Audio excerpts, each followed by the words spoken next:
विदर्भातली पुढील 3 तासांमध्ये मुंबई उपनगर यासोबतच पालघर आणि रायगड या ठिकाणी मध्यम ते जोरदार पावसाची शक्यता आहे। नागरिकांनी सतर्क राहावं असं आवाहन देखील करण्यात आलेलं आहे।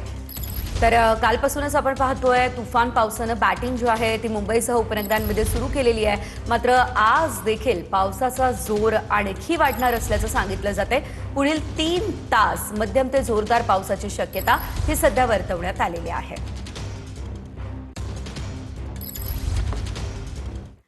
मुंबईमध्ये पावसानं हजेरी लावली। किंग सर्कल परिसरातील रस्ते पूर्णतः जलमय झालेले आहेत। या ठिकाणी मोठ्या प्रमाणात पाणी साचलं असल्याचं आपल्याला बघायला मिळतंय।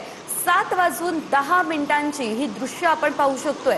कशी परिस्थिती त्या ठिकाणी आहे हे देखील आपण या दृश्यांच्या माध्यमातून बघू शकतोय।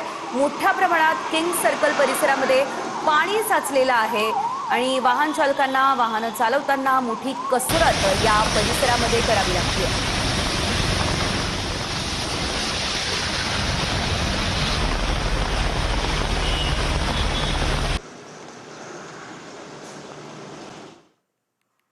यासोबतच मुंबईमध्ये पावसानं हजेरी लावली आहे। हिंदमाता परिसरामध्ये देखील मोठ्या प्रमाणात पाणी साचलं असल्याचं बघायला मिळतंय। हिंदमाता परिसरामध्ये देखील मोठ्या प्रमाणात पाणी साचलेलं आहे आणि या पाण्यातूनच नागरिकांना वाट काढावी लागते। कालपासून मुंबईमध्ये पावसानं हजेरी लावली आणि त्यानंतर लगेचच मुंबई पूर्णतः जलमय झाली असल्याचं बघायला मिळतंय। रस्त्यांनाच अक्षरशः नद्यांचं स्वरूप प्राप्त झालेलं आहे। मात्र हिंदमाता या परिसरामध्ये गेल्या अनेक वर्षांपासून आपण पाहतो नेहमीच पाणी साचण्याची समस्या आहे आणि यंदा देखील चित्र काही वेगळं दिसत नाही।